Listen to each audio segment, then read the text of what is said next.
Olá, bem-vindo ao especial Grandes Debates, excepcionalmente este mês mais cedo, devido à quadra festiva.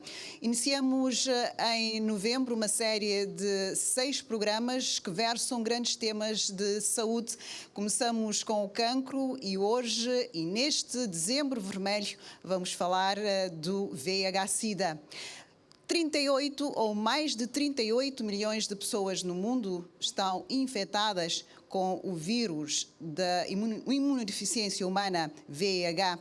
Desse total, 54 são mulheres, 54%. Desde o início da epidemia, o VIH já infectou mais de 84 milhões de pessoas no mundo. A metade desse valor morre ao desenvolver a SIDA. Estamos a falar de uma epidemia e de um problema de saúde pública muito preocupante. Aqui em Cabo Verde estima-se que hajam cerca de 5 mil infectados com o VIH. O VIH-Sida tem um impacto transversal na vida das pessoas. Estamos a falar de uma doença que dificulta o acesso ao trabalho, agrava o trabalho infantil, afeta as economias e também contribui para o aumento do nível de pobreza no mundo. Estamos a falar ainda de uma doença, de um problema que certamente põe em causa o desenvolvimento e o progresso social. Eu tenho comigo esta noite 3 especialistas que vão participar deste debate e já passo a apresentar. Tenho comigo a Maria Celina Ferreira. Boa noite. Ela que é a secretária executiva do Comitê de Coordenação de Combate à SIDA. Obrigada por estar aqui. Também tenho a Nadine Centeio, que é psicóloga. Boa noite, obrigada pela sua presença. E, por fim, também está connosco hoje a Elisângela Tavares, ela que vem de mais longe, de Santa Catarina de Santiago, onde é delegada de saúde. Muito boa noite. Obrigada mais uma vez às 3, um trio formado por mulheres, pelos vistos, não é? Por estarem aqui. Dizer ainda que temos connosco hoje não temos a presença dos alunos da UniCV, mas temos connosco Carlos Ferreira, que é um jornalista que acompanha esta situação da epidemia do VIH-Sida aqui em Cabo Verde há 18 anos. Muito boa noite, Carlos. Temos também, como sempre, testemunhos. Hoje trouxemos a Leila Rodrigues. Boa noite, Leila. E também a Josefa, que é presidente da Rede Nacional das Pessoas que Vivem com VIH. Obrigada a todos por estarem aqui neste programa a dar o vosso contributo. Eu começo então já com a Maria Celina Ferreira. A primeira questão é a seguinte. Os dados lançados, portanto divulgados do último estudo feito pelas Nações Unidas, nomeadamente pelo programa ONU-SIDA, que é o programa das Nações Unidas, estes dados mostram claramente que, apesar da união de esforços e dos avanços que tem havido em relação à SIDA, a doença não está a travar-se, pelo contrário, está a ganhar terreno. Que leitura nos faz destes dados e destes últimos dados, tendo em conta claramente a meta de 2030 de erradicação e também as barreiras em torno da doença? Muito boa noite, obrigada pela oportunidade de estar cá para partilhar a experiência do CCS-SIDA e também para comentar sobre a dinâmica da epidemia do VIH-Sida no mundo e em Cabo Verde. Efetivamente, falar dos dados nesses 2 últimos anos, é preciso também falar das vulnerabilidades que afetam sobretudo as pessoas, nomeadamente as mulheres e as meninas, adolescentes, sobretudo na nossa sub-região africana, onde Cabo Verde está inserido. De facto, os últimos relatórios produzidos são dados catastróficos que mostram que 4.000 pessoas infectam diariamente.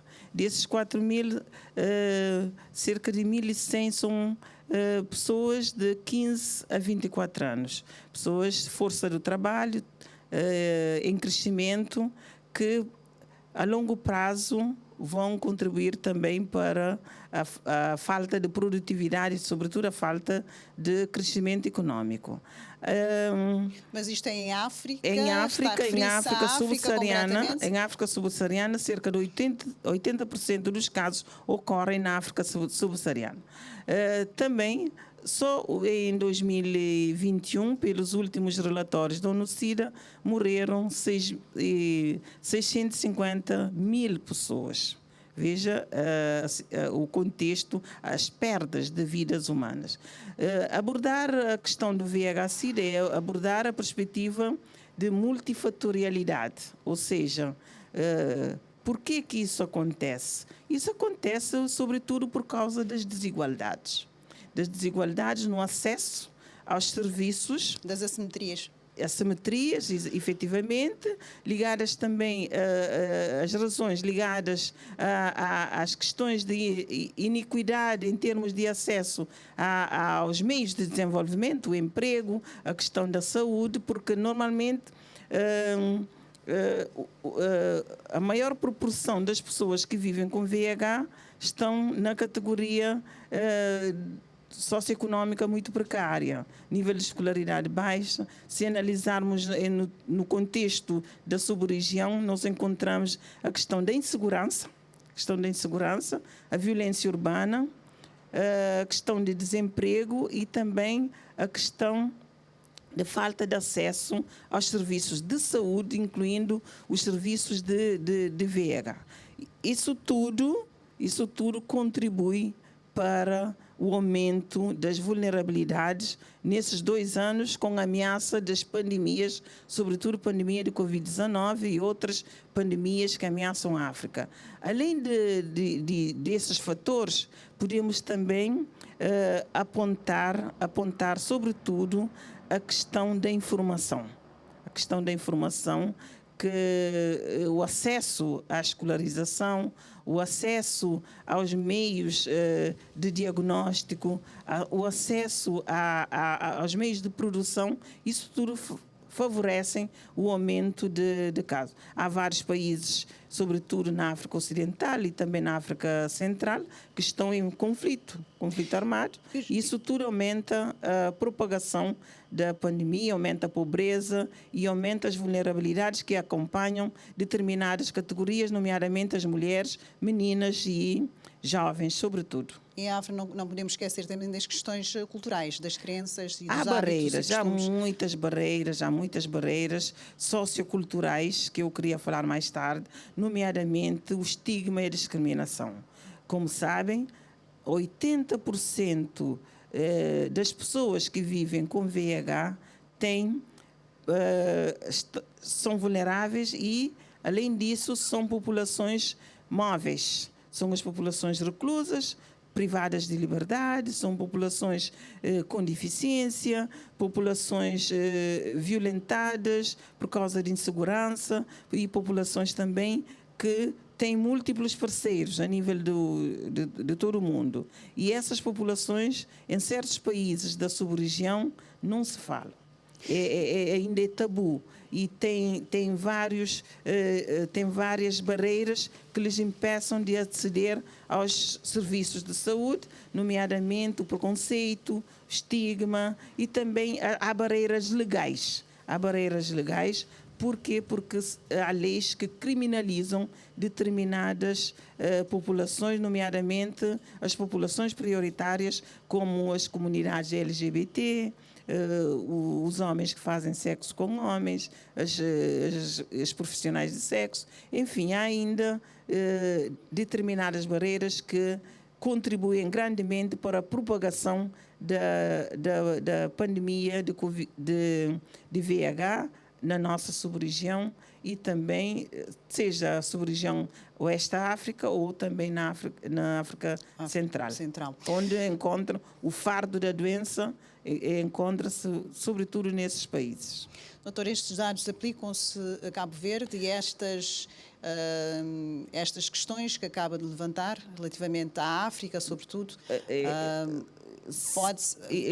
em Cabo Verde nós temos uma situação diferente. São compatíveis com a realidade em Cabo Verde ou não? Há determinados problemas que são comuns em todos os países. Cabo Verde é um país que tem uma epidemia de fraca prevalência, estimada em 0,6%, e sendo as mulheres as mais afetadas, segundo o último inquérito demográfico de saúde reprodutiva, estima que as mulheres a prevalência é de 0,7% e nos homens 0,4%. E a faixa etária onde há mais infectados é a faixa de 35 a 45 anos. Isso já tanto nas mulheres como nos homens. E na faixa de 25 a 30 anos, as mulheres também são as mais infectadas, com a prevalência de 1%.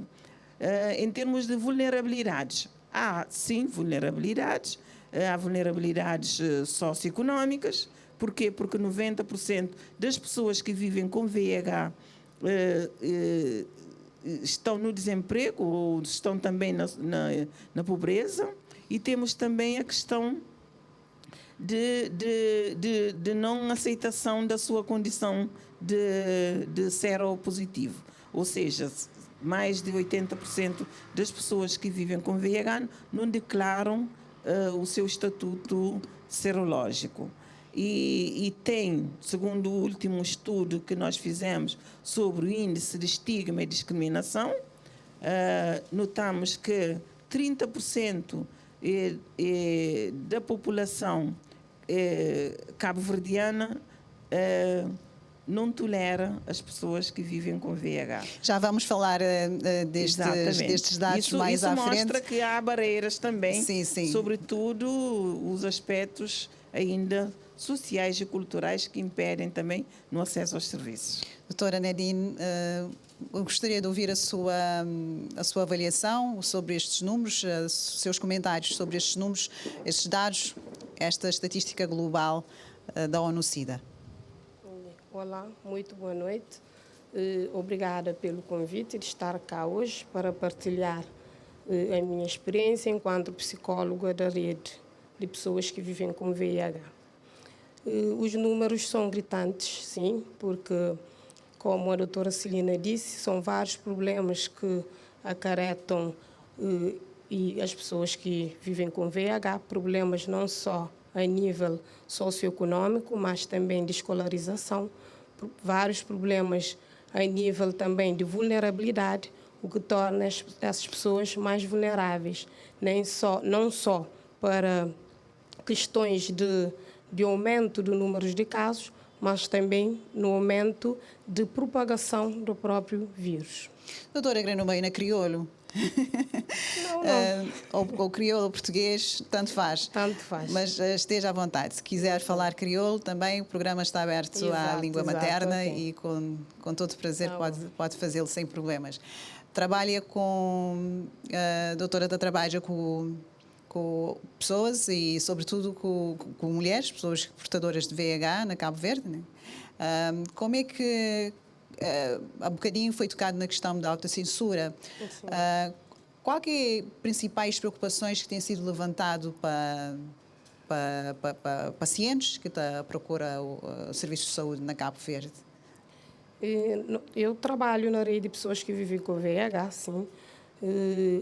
As questões que mais são levantadas são a nível do preconceito e da discriminação.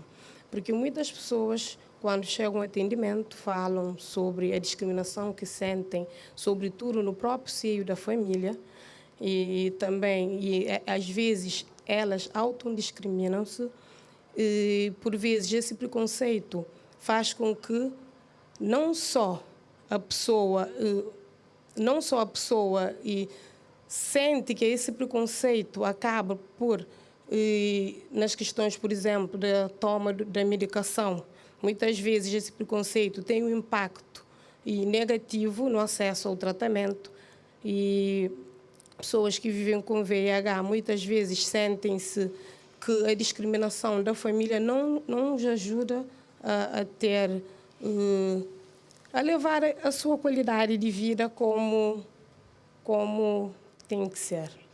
Vamos tocar neste ponto também mais à frente. Gostaria de ouvir a doutora Elisângela Tavares, delegada de saúde de Santa Catarina de Santiago. Deve ter também comentários sobre estes dados, esses últimos dados da ONU-SIDA. Muito boa noite. Como é que vê estes dados?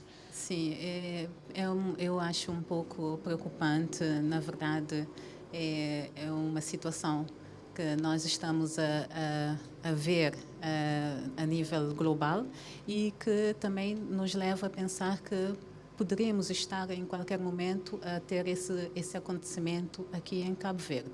Portanto, é uma situação que nos preocupa muito a nível da atenção, sobretudo aqui na atenção clínica. Portanto, estamos atentos e vamos fazer o que for preciso para também implementar todas as decisões que já foram tomadas e para mitigar, né, essa questão. E neste momento de crise em que o mundo e o país, Cabo Verde, um país com poucos recursos e com todos estes problemas sociais que afetam Cabo Verde e a sua população, a meta de 2030, esses dados, o que é que lhe diz? Tendo em conta sim, a urgência e a necessidade em se combater tanto o VIH-Sida e erradicá-lo até 2030.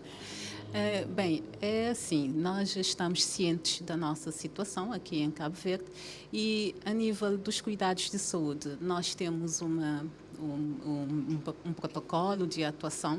Todos os médicos, enfermeiros, assistentes sociais, psicólogos, toda a equipa está ciente do trabalho que tem que ser feito. E, primeiro, incidir a nível da sensibilização, dar ao público toda a possibilidade de acesso à informação. O público tem que estar ciente de que o VIH já não pode ser considerado como uma coisa estranha. Por exemplo, como a Covid, que nos apanhou tudo de surpresa. Portanto, o VIH tem que ser conhecido, as pessoas têm que saber o que é, como se contrai, como se previne, o que fazer. E caso eu esteja com o VIH, que nós já temos ferramentas, né, disponíveis para que evitemos essa situação de mortes, números exagerados de mortes por causa da doença da SIDA, né, do SIDA. Portanto, é investir fortemente nas campanhas de sensibilização, de levar a público toda a informação possível e também que haja acesso a todos os documentos, os tratamentos que já estão disponíveis, para que as pessoas saibam que podemos fazer algo para impedir que ela tenha os sintomas, os sinais que levam à morte. Doutora Celina, o que torna o VIH-Sida um pouco mais controverso é também esta correlação. Aliás, eu penso que esta noite vamos tocar um pouco nesta questão social do VIH-Sida. Esta correlação, esta relação bidirecional, VIH-Sida, sociedade, família, VIH-Sida, discriminação, preconceito, inclusão, exclusão, são questões que, portanto, criam alguma dificuldade em tentar gerir a doença, apesar dos avanços que se têm conseguido. Em Cabo Verde, como é que estamos? O que é que está a falhar? O que é que está a falhar, se posso assim dizer, para estarmos com este número de infectados e com esta situação? Bom, tudo é um processo, não é? Cabo Verde já tem cerca de 38 anos a gerir a epidemia do VIH, desde 2004 gera também o tratamento antirretroviral. A abordagem do VIH ela é multissetorial.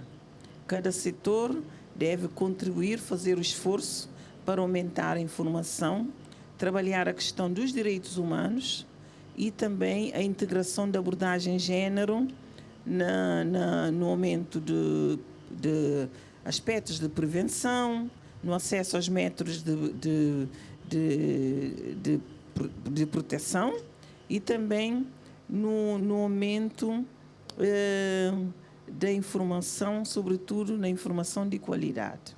O nosso plano estratégico 2022 a 2026 aborda 3 pilares de intervenção. O primeiro pilar, apesar de um contexto de crise e de várias ameaças, elege o primeiro pilar é obter a certificação da eliminação do VIH de transmissão vertical de mãe para filho em 2024. Obter e manter a certificação. É possível, sim, com a colaboração multissetorial de todos, e da comunicação social, das famílias, das próprias pessoas que vivem com VIH e também das entidades públicas, da sociedade civil e de todos. Um outro pilar é a questão da abordagem de inclusão, para acabar com as desigualdades, sobretudo integrar as populações as mais vulneráveis na resposta ao VIH e também ver que a saúde é um bem, é um valor e que todos devem trabalhar para obter saúde, porque um povo sem saúde não há crescimento, não há desenvolvimento e não há produção. Desculpa, é por isso que eu tocava há bocado o que é que está a falhar, porque esse plano estratégico já existe. Não, o plano, sim. O plano, eu penso que não está a falhar, está-se a construir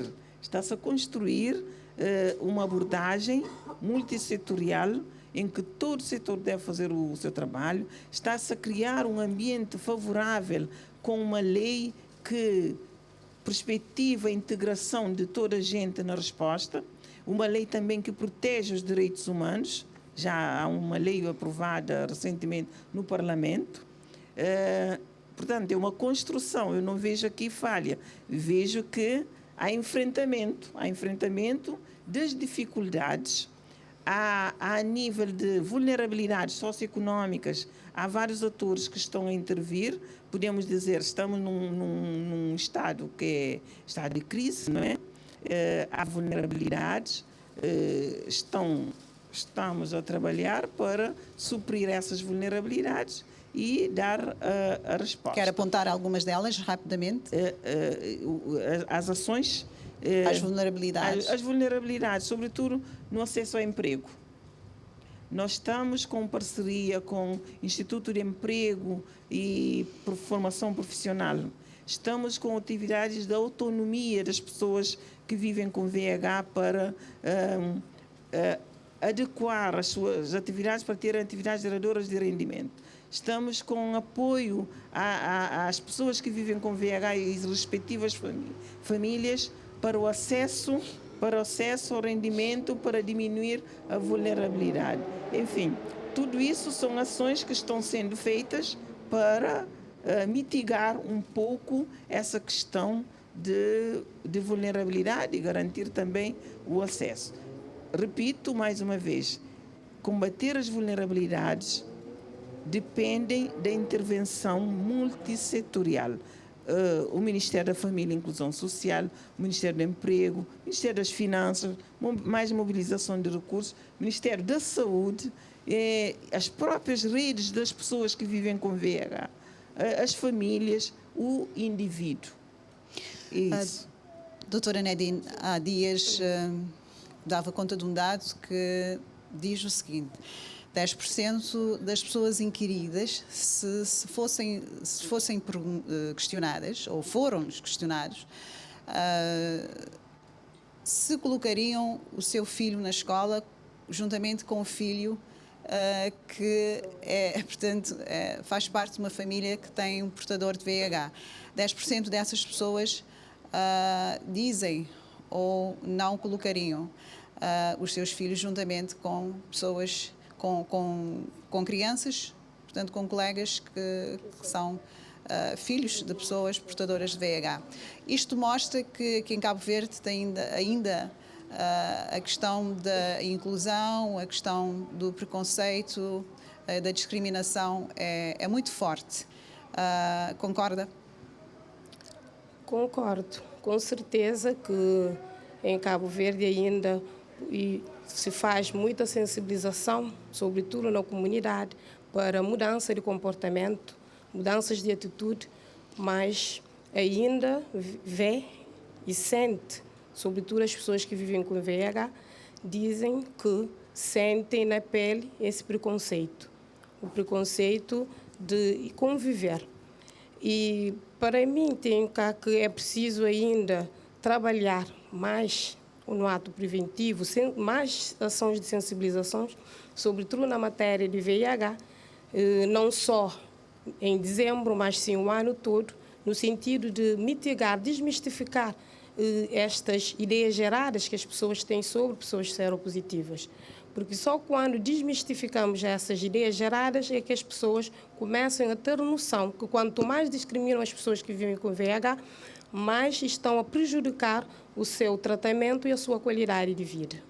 E já agora, doutora Elisângela, enquanto clínico geral, convém sempre esclarecer que quem tem o VIH pode não ter SIDA. As pessoas sabem disso hoje? Ou há quem não saiba? Pronto, os dados que mostrou mostram que ainda há muito para se fazer. E 10% de pessoas a dizerem o que disseram no inquérito é uma situação que indica que ainda há muito por trabalhar. A informação correta. Porque uma pessoa que já entende o que é o VIH, o que é o SIDA, não diz que não vai colocar o seu filho juntamente com uma criança que tem HIV, que é a portadora. Por que isso acontece? Pelo medo? É medo, é falta de informação, é medo e é um pouco também de preconceito. O medo leva ao preconceito.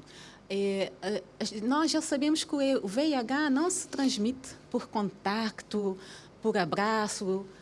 Todo mundo já sabe isso. As pessoas têm essa informação, mas têm medo, porque habitualmente as pessoas veem o VIH como uma pessoa que já chegou à fase de SIDA e que vai morrer. É como... Ou tem tuberculose, que tem ou mesmo essas doenças. A pessoa, quando é feito o diagnóstico, no momento, parece que o mundo acaba naquele exato momento, porque vê logo aquela sentença de morte. Então, é necessário trabalhar essa parte de informação, que o VIH tem as suas formas de transmissão, que é conhecida, que é via sexual, que é via sanguínea, através de partilha de agulhas, de materiais cortantes, por exemplo, em pessoas que são toxicodependentes, e também através de mãe para filho, que é o objeto da... Até porque há casos de pessoas Sim. que vivem a vida toda com VIH, Sim. que hoje é uma doença crónica. Importa aqui também lembrar que ser portadora de HIV não é equivalente a ter SIDA. Ter o E já HIV... agora, doutora, muito rapidamente, pedia muito rapidamente mesmo, durante quanto tempo qual é o espaço de tempo para se desenvolver a SIDA? A pessoa que contraiu o VIH, que não está em tratamento? Não tem um tempo assim definido. Pode levar 3 até 8 cada meses pessoa. ou mais, de pessoa para pessoa. Porque se uma pessoa for uma pessoa que teve sempre uma boa saúde, vai demorar por apresentar os sintomas da SIDA. Se não se fizer algo, se não se fazer o teste para diagnosticar e para tratar. então vai chegar a SIDA, mas não tem um tempo definido. Só que a pessoa, quando contrai o VIH, ela é apenas portadora do vírus. E quando apanha o vírus, geralmente não tem um sintoma que define, que diz que já apanhou o vírus. Pode sentir uma febrinha, um sintoma igual a uma gripe, mas para uma pessoa saber realmente se está com o vírus da HIV, deve fazer o rastreio regular. E a partir do momento que a pessoa souber quais são as medidas que devem ser tomadas, as medidas mais corretas para que a saúde não esteja em causa e para que a pessoa também esteja informada e não passar o vírus? Geralmente, quando a pessoa é diagnosticada, o diagnóstico geralmente faz-se por um profissional de saúde. Ou é um médico que lhe dá o diagnóstico, ou é a psicóloga, ou sempre é no setor de saúde. Então, imediatamente a pessoa é colocada no sistema para avaliação. Avalia-se a pessoa, avalia-se o seu contexto social, a sua habitação, a sua família, e inicia-se no momento todo para que a pessoa saia daí também com o seu tratamento. E se a pessoa não aceitar a doença no momento, às vezes é difícil ter um paciente que entende tudo e toma o seu remédio e vai para casa. Às vezes é necessário, naquele dia, imediatamente também falar com a psicóloga para ajudar a entender, a compreender e quando ele for em casa para tomar o seu remédio. Porque muitas vezes damos o tratamento, ele vai em casa, não compreendeu, não ficou satisfeito e não toma. Então, é garantir que o paciente saia dali com os seus exames, com o conhecimento de que ainda não tem a doença, não tem os sintomas, os sinais de SIDA, que é portador do vírus, que vai tomar os seus antirretrovirais e que vai melhorar e que a sua vida vai continuar plenamente igual que o outro. Portanto, já agora temos um único comprimido com tudo o que é necessário para o tratamento do VIH-Sida.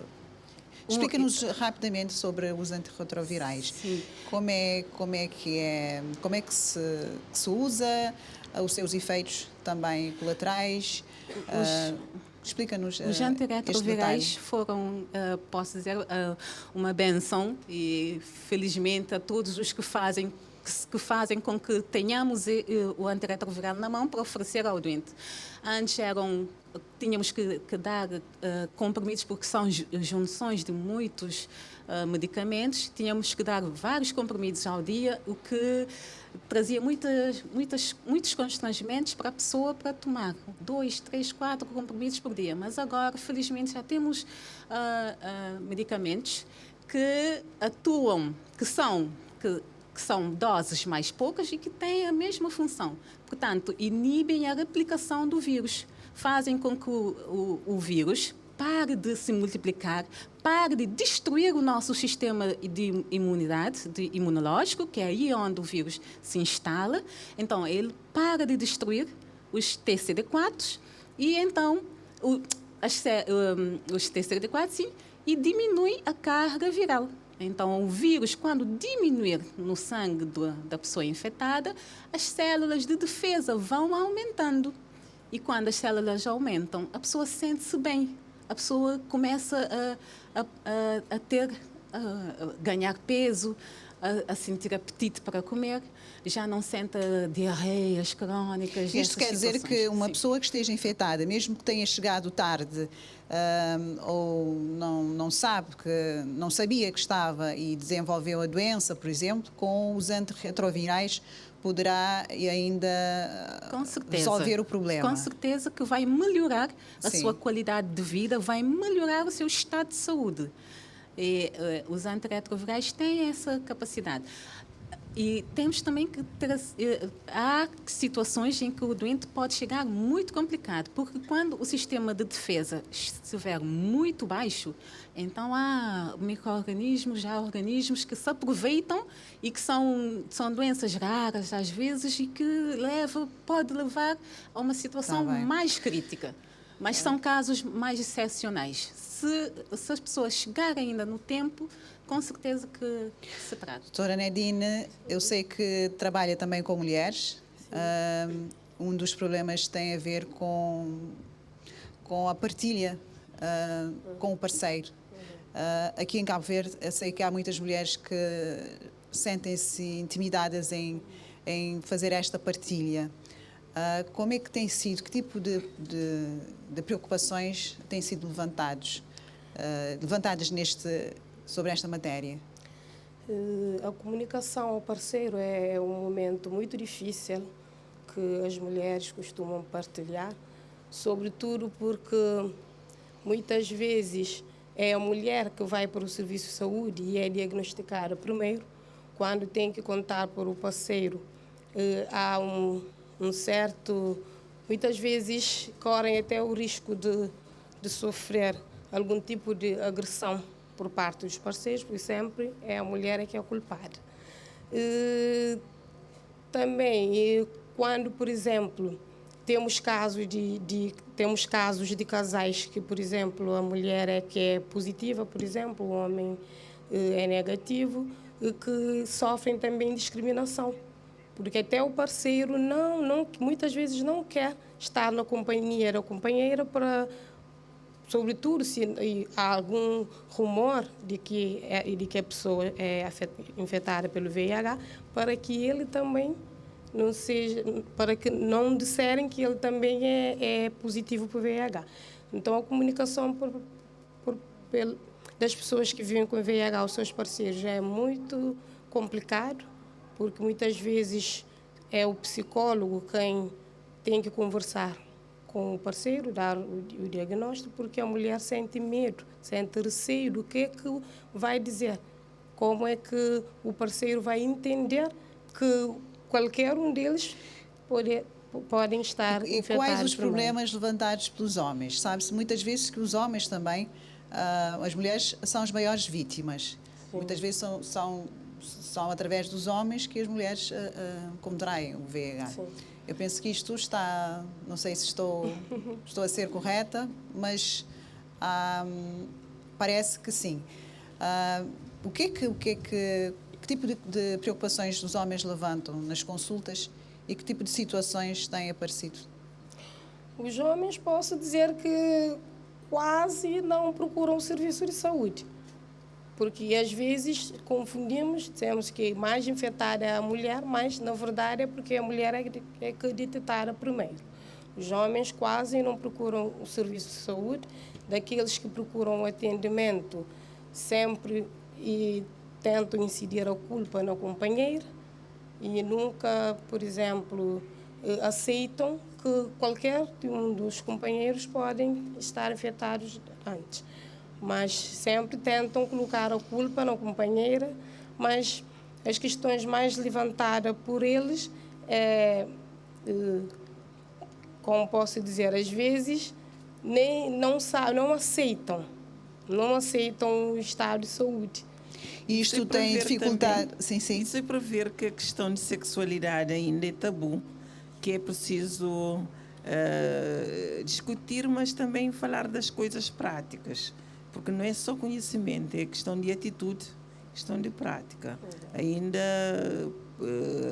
sexualidade, o estatuto social da mulher, ainda a mulher vive com muita pressão na sociedade e é conotada com uma figura e a mulher não tem emprego, a mulher tem que cuidar dos filhos, a mulher está separada, não é? Exatamente.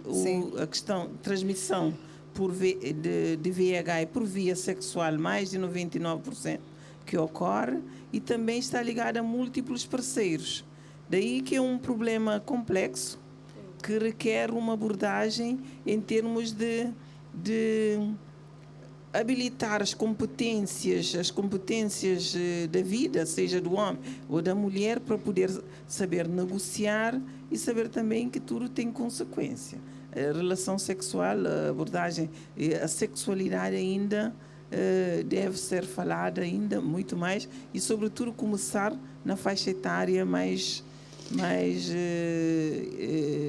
desde pré-escolar, escolar, todo o ciclo da vida, quer dizer, desde a adolescência até o ciclo adulto, devemos reforçar isso para podermos viver num ambiente mais de ameno. comunicação, para podermos saber que Sim. é isso. Em relação às mulheres ainda, sabe-se que para além desta questão de vulnerabilidade, tomando concretamente o caso de Cabo Verde, somos formados por ilhas, muitas vezes, estou aqui a falar mesmo do acesso. Como é que tem sido esta questão do acesso aqui em Cabo Verde, tendo em conta essas dificuldades, sobretudo com os transportes? Há lugares que são mais longínquos. Como é que o CSS-SIDA tem trabalhado esta questão para que todas tenham acesso e a tempo útil? Não, no domínio da saúde, no geral, o acesso é equitativo. Parece-me que até os homens é que estão prejudicados no acesso aos serviços de saúde em Cabo Verde. Homens e rapazes que estão... As mulheres têm acesso... falando do VIH-Sida, concretamente, 100% das estruturas de saúde oferecem serviços, sejam de prevenção, de diagnóstico, tratamento, acompanhamento, e tem todos os serviços disponíveis em todas as estruturas de saúde a nível nacional. E nas consultas de saúde sexual e reprodutiva, 100% também das grávidas têm acesso aos serviços de diagnóstico de VIH e de sífilis logo nas consultas de pré-natal.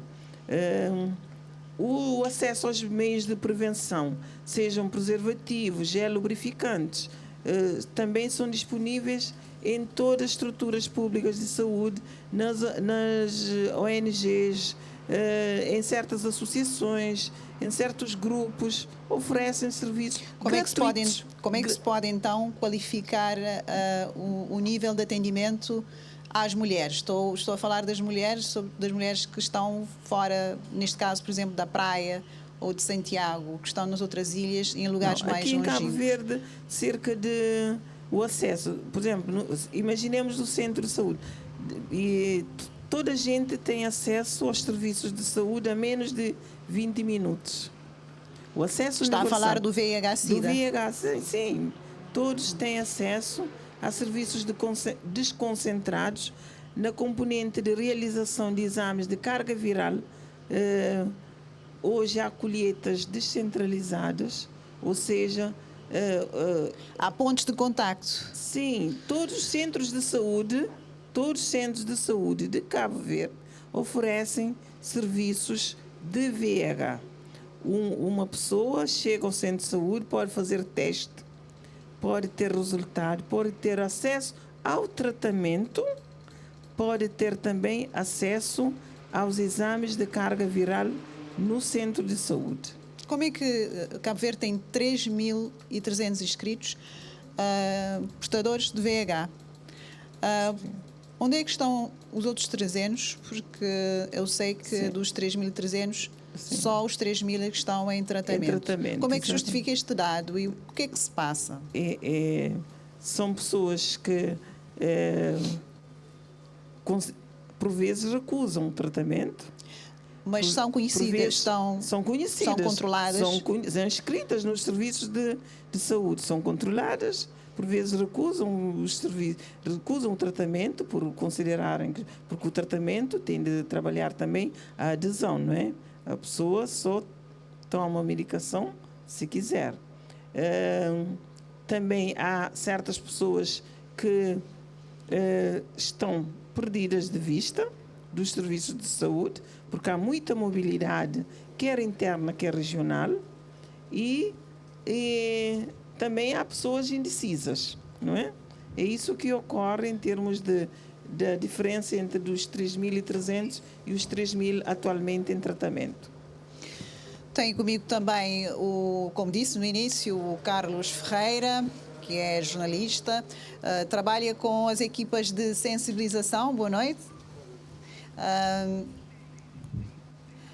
Eu vou começar pela Leila que está no meio.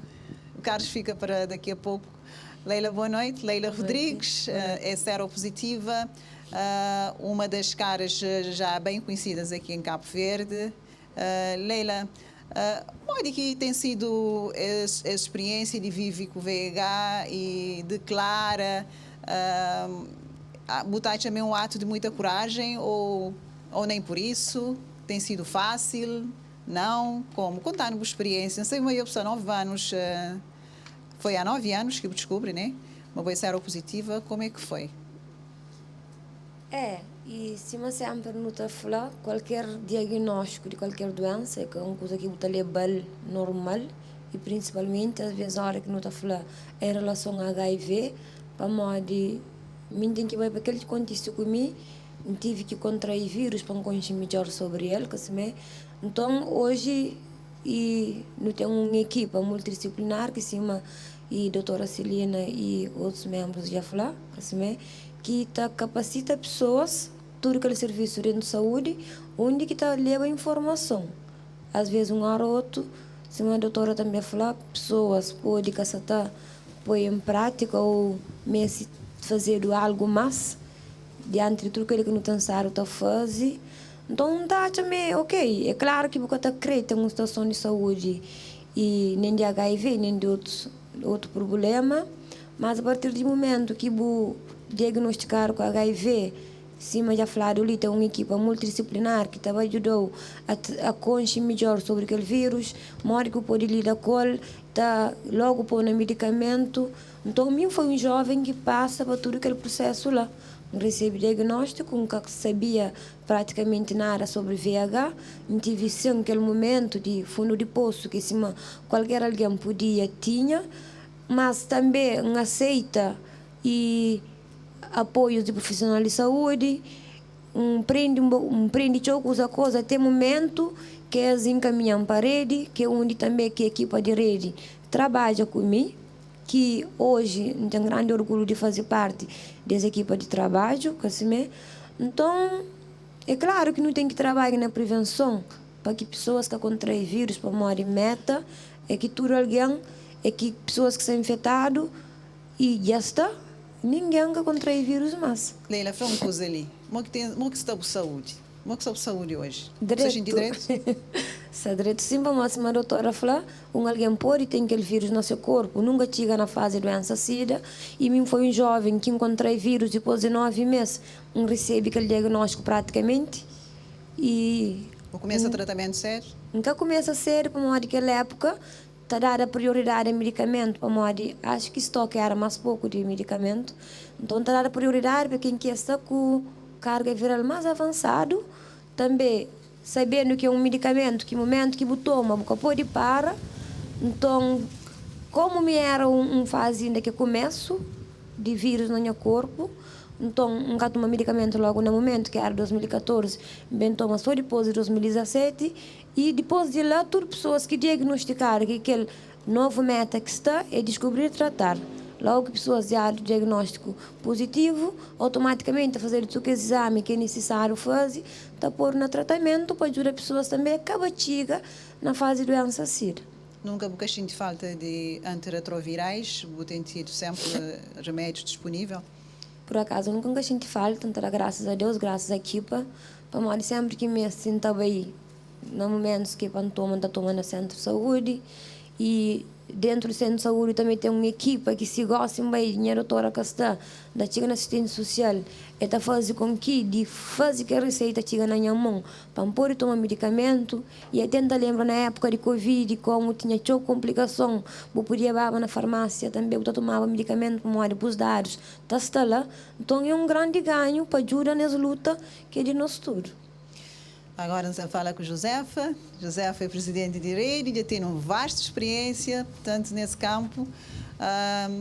E nesse programa não toca na questão de abordagem e sexualidade. Josefa, como que Josefa está hoje a toda a situação de abordagem de SIDA ali na Cabo Verde, sobretudo para a mulher? É uma abordagem positiva. Como de sempre está falado, na abordagem sobre o que HIV transmite.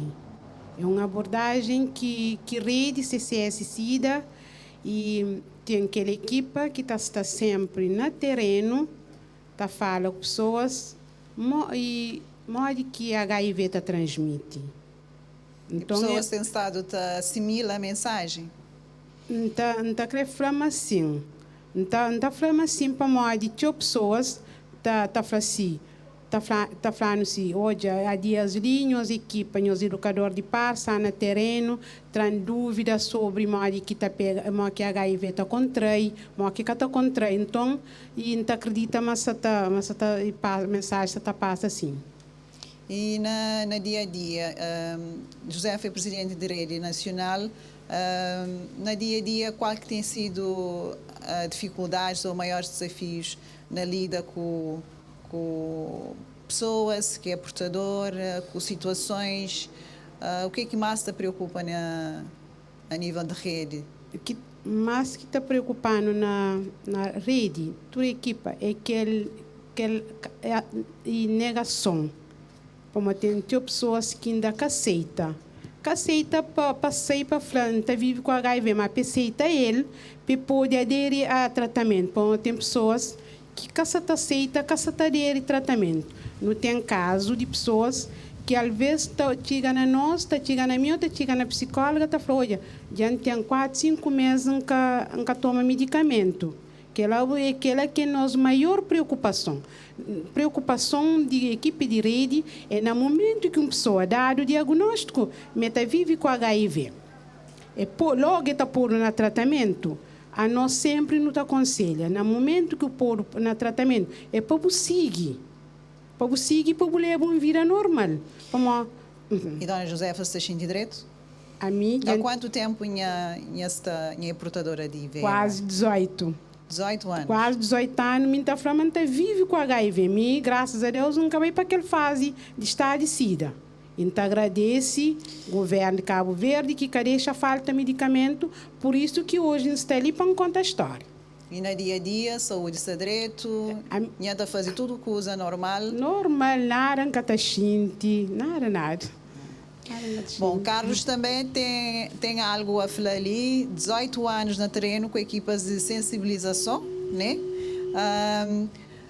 Como que bota hoje a situação de VIH-Sida ali na Cabo Verde, trabalhos que está a ser feito, há bocadinho a dona Josefa está falava de questão de abordagem, uma abordagem positiva, mas entretanto não tem números, avança cada vez mais, apesar de combate.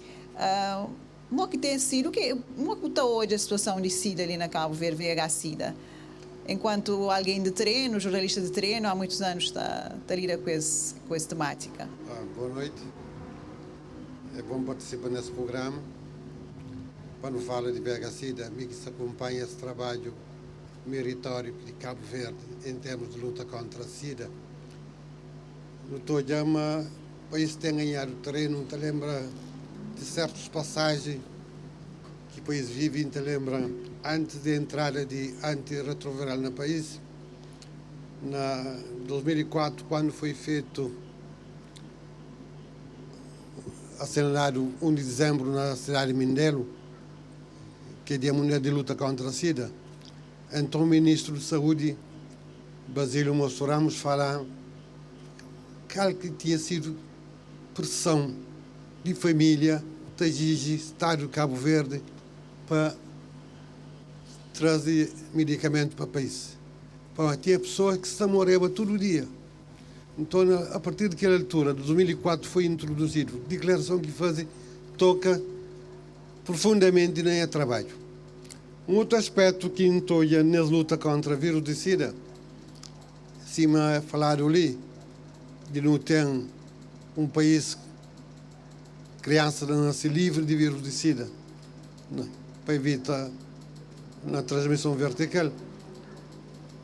É um ganho hoje, mas nunca deve esquecer aquilo que mulheres cabo-verdianas passam quando, na altura que tinha o país que tinha condições. E como que era? Pessoas e mulheres quando seropositiva, esta engravidava, portanto, isso aqui chegava serviço de saúde, portanto, o processo de parto era através de cesariana. O próprio país que tinha condições na altura para responder, porque tinha forma de responder a essas questões de tratamento. Então, tem jovens, hoje, pode ser adulto, quando teve esse processo, está aconselhado, é seropositivo, está aconselhado a que tem filho mais. E hoje o produto é bastante diferente. Uma pessoa seropositiva tem 1 ou 2 ou 3 filhos, devido a tudo condições que foi criado. Várias reportagens que nos fazem no Xintil. No Xintil, a mulher está reclama que esse foi submetido, foi aconselhado a fazer laqueação para morrer na altura para isso que está em condições. Mas hoje, graças a Deus, tem esse trabalho conseguido que não tem um país que toda mulher seropositiva pode ter seus filhos desde que a carga viral foi indetetável. Deixa-me fazer, Leila, uma pergunta. A pergunta passa para Carlos. Leila tem um segundo filho já. Foi no segundo bebê que você descobriu que estava infectada? Sim, não? Foi na minha segunda filha. Uhum. E mo que foi a experiência e mo que o filho está? Foi quando? Na 2014. 2014. Aham. Tipo, se não foi aquela hora, bocado, experiência que nada bom para uma mulher e numa mãe que sabendo ter um filho que é um dádiva e uma alegria, porque tá crendo tem ele com o resultado de um diagnóstico de HIV positivo. E para mim que recebi um diagnóstico só depois de 9 meses de gravidez, para modo tem aquele período de janela que tinha vírus no corpo, e sabe que ele faz incubação. Então, faz aquele primeiro teste, era negativo. Momento que me faz aquele outro segundo teste, que na época que minha filha estava praticamente tanância, que bem tive aquela surpresa de ter um resultado positivo. Então, foi fácil, me passo para cesárea e, graças a Deus, minha filha hoje também está direito para morrer. É saudável. Não se saudável para morrer. Tudo filho de mulher que era positivo, automaticamente, por não com algumas partículas para morrer criança que está já numa mulher que tem HIV, então passa aquele processo de tratamento que está fazendo para a criança que é antirretroviral em xarope e faz tudo que ele consulta, onde que era para levar sempre que é para levar, dá ser remedinho na hora e depois ele fica negativo. Carlos, o que você chama nesse momento, não é que se tocar o mais, o que tática ser usado para combater melhor VIH-Sida ali na Cabo Verde, não fala de realidade do nosso país que não conhece direito? É verdade. O quinto plano está a prever 2030 para acabar com o VIH-Sida na Cabo Verde. Flávio Lima, quase 80% de pessoas que vivem com VIH é pobre. Pobre está vivendo na extrema pobreza. No 2022, praticamente 2023, para que 2030 se falta 7 anos. É possível que Cabo Verde elimina a pobreza? Amor, quando acaba com o VIH-Sida, não tem que acabar com a pobreza. É o fator principal. Porque não tem hoje condições de vida que não tem hoje e para que as pessoas vivem com qualidade de vida.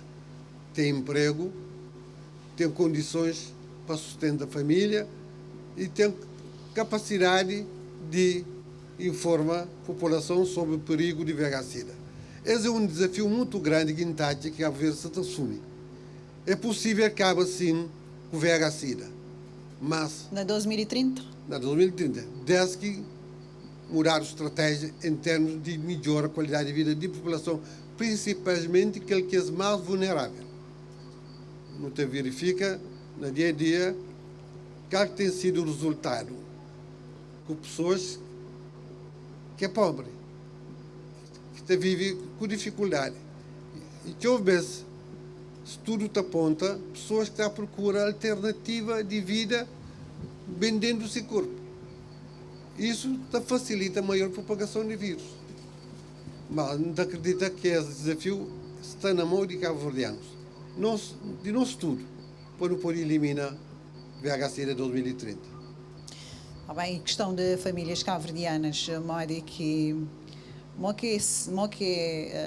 lida ou gire uma pessoa infectada na seio de família. Caso eu consiga trazer alguma informação sobre essa questão. Com a experiência que tem na contato com pessoas que vivem com VIH, estamos, claro, falar da questão de discriminação. Tem casos que é positivo em termos de reportagem, que pessoas que vivem com VIH, que família abandona.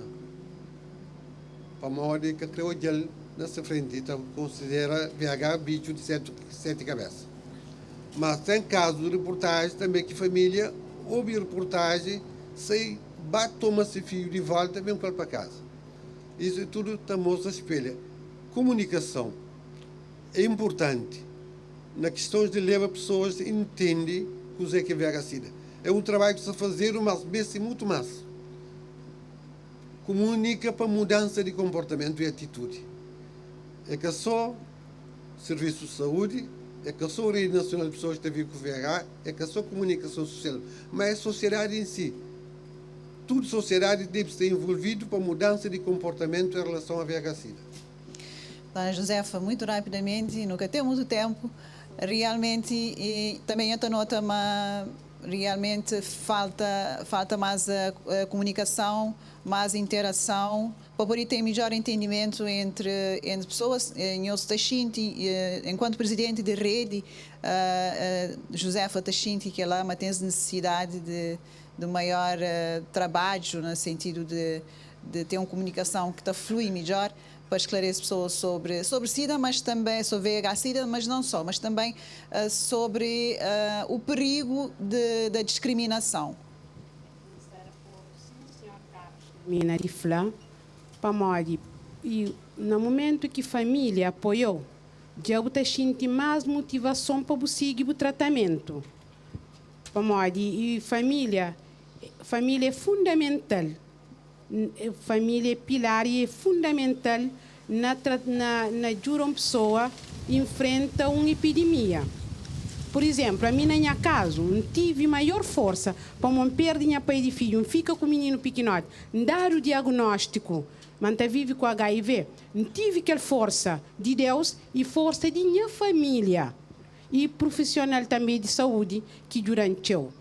Mas enquanto ainda presente na rede, se calhar nem tudo pessoas que recebem diagnóstico têm essa sorte. Não, nem tudo. Tem tido essa situação?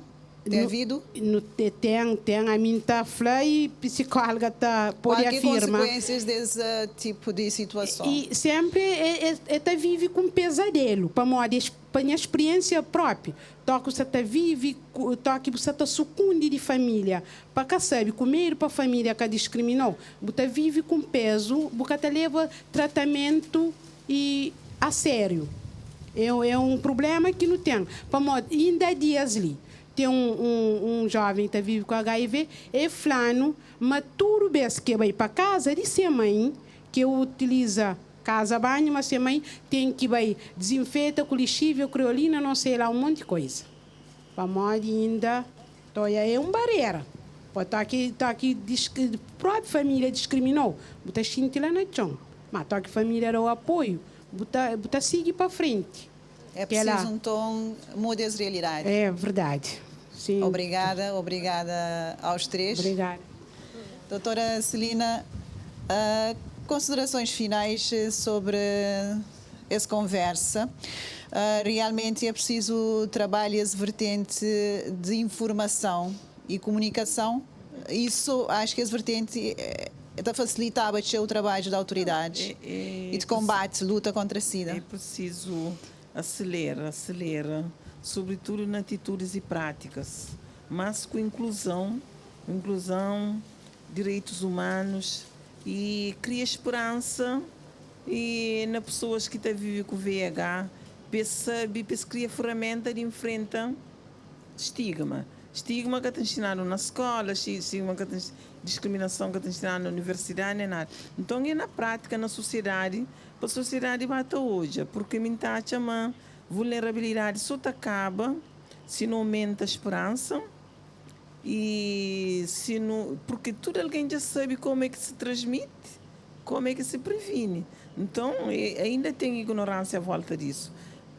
Pessoas que têm VIH apenas este abraço, este carinho, este trabalho, este acesso a esse tratamento, para levar a sua vida normal como todo alguém. E no mês de ser mais tolerante, integra a questão de direitos humanos na toda dimensão da vida, não sabe macida existe, não sabe o que te transmite, não prende gere com responsabilidade e não sexualidade, e aí tudo coisa está bem para caminho. É preciso também que todos os parceiros dão mão frente a frente para não batalha, porque não tem que criar uma sociedade mais inclusiva com participação de todo alguém.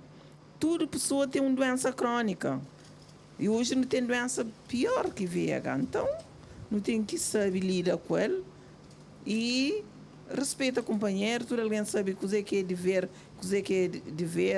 e direito de cada um, tolera o companheiro e leva a nossa vida normal. É isso que queria falar. Nadine, portanto, você acredita, portanto, combatendo esse tipo de situação de discriminação e preconceito que não tem.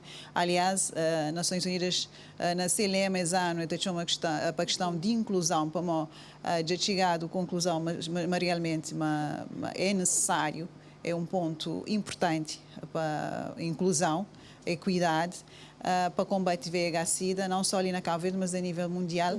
É necessário que não adotem um outro tipo de estratégia, reforça mais a comunicação? É necessário, sim, sobretudo... Para melhor entendimento. Para melhor entendimento, sobretudo para pessoas. Quando uma sociedade está bem informada, então aquela sociedade está acolhe melhor. Está trata pessoas com mais perseverança, está cuida, está entende, e uma pessoa que está vivendo com HIV, ele é só condenado a carrega aquele todo tipo de estigma e discriminação que tem para essa receber. E a hora que não tem informa a sociedade também passa a entender e está cuida. Bom, muitas vezes que esse caso de discriminação que não tem é para a maioria de pessoas são mal informadas. É aquela mal informação que está põe pessoas com medo, com receio. Para que não são informados, não está hoje a mãe VIH que está transmite tão rapidamente, mas não está pensa. Então, se não está informado, é claro que, se não sensibiliza mais, é claro que a pessoa entende e começa a proteger também essas famílias. Enquanto psicóloga, não tem pessoas que também informadas, mas que mesmo assim te discrimina. Mora que Nadine está hoje, as pessoas, e que conselho que te deixa ali? É pessoas bem informadas, mas às vezes... Por que isso acontece com a pessoa? E, às vezes não está falando ignorância por parte de pessoas. Se uma pessoa é bem informada, já sabe uma que VIH transmite, então nunca pode ser discriminar. Às vezes é medo, é muito tabu. Às vezes não está falando, uma pessoa ele é bem informada, uma hora que não está conversa com aquela pessoa, não está hoje, mas ainda tem algum receio, algum tabu próprio à volta de VIH. Elisângela Tavares, redução de pobreza, problemas portanto, SIDA, mas já foi dito ali, atinge pessoas, grupos que é mais vulnerável. Ao contrário da fase inicial da doença, hoje o SIDA está centrado nas classes mais vulneráveis. Pobreza também é algo que tem que ser revisto, tem que ser pensado, novas políticas, novas estratégias, para dar um bocadinho mais de igualdade, não? A seres humanos. Não se fala também concretamente a caso de Cabo Verde. Que considerações a doutora está a fazer sobre essa questão? Com certeza, acima já foi explicado ali, né? É claro que se não consegue combater lá no fundo, né, a pobreza, a dificuldade de pessoa de ter acesso a uma alimentação saudável, a um estilo de vida saudável, a bens mais importantes, né, e acessível. Portanto, é claro que não está conseguindo e melhora também a nível de perspectiva do VIH. E me acredita também que o desafio de 2030, sobretudo na transmissão vertical, que é uma coisa que pode estar mais na nossa mão, porque tem a ver com nós. E, sobretudo, com nós, as mulheres. Nós mulheres, não pode fazer isso. Porque depende de nós. Minha grávida, me vai para o centro de saúde, me fazem teste imediato. É a primeira forma de mim ajuda elimina VIH na criança, que é uma coisa que nós tudo tem que levar a sério, porque nenhuma criança que merece nasce e vive com VIH. É uma questão de responsabilidade. É uma questão de responsabilidade, é uma questão de humanismo, né? Uma questão de coração. Nós, mulheres, não temos responsabilidade nisso, mesmo que marido acabe.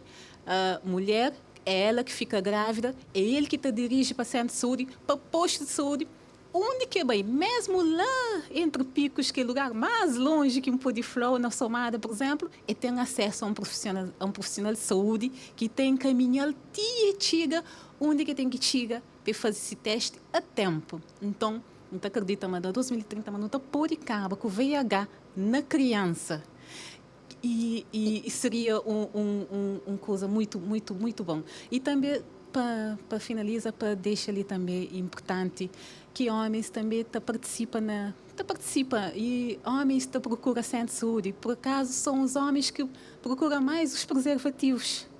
Esse que dirige mais para o centro de saúde para buscar preservativo. Se calhar, esse mesmo consciencializa, mas deve usar sempre nas questões de riscos. Hora que tem um risco associado, para usa, para que leva para impulso. Então, esse também é um fator importante no combate. E não tem espaços de adolescentes. Nós, por exemplo, não temos uma procura grande de estudantes nesses espaços. Esta fala abertamente. A mim também aquele espaço ainda fica de boca calado. Adolescentes fala com seus colegas e te leva para casa, te leva para a escola. Portanto, não é uma possibilidade que nós tudo não temos à volta. E como clínico, ali, dona Leila ali, mostra, mas é verdade. O fato de não ter antirretroviral na nossa possibilidade, nós não podemos viver com o nosso vírus tranquilo, nunca tem medo, nunca me se sentir inibido. Não tem que bem, não tem que fazer nosso teste para não saber nossa condição. Nosso teste negativo, não continua a manter nossa vida tranquila. Mas se está positivo, não tem o que fazer. Bom, só me resta agradecer a todas. Como disse no início, tem um trio feminino, formado por mulheres. Muito obrigada por estarem aqui mais uma vez. Também aos nossos convidados, do lado da plateia. Muito obrigada por estarem connosco a trazer, portanto, opiniões e esclarecimentos em torno do VIH-Sida aqui em Cabo Verde e no mundo. E é tudo por hoje. Nós abordamos hoje, na segunda edição do especial Grandes Debates, o VIH-Sida, neste dezembro vermelho, o mês em que se comemora o Dia Mundial do VIH-Sida. Como se disse bem aqui, o VIH-Sida é ainda uma doença crónica, existe tratamento, mas o seu combate depende da atitude e da responsabilidade de cada um.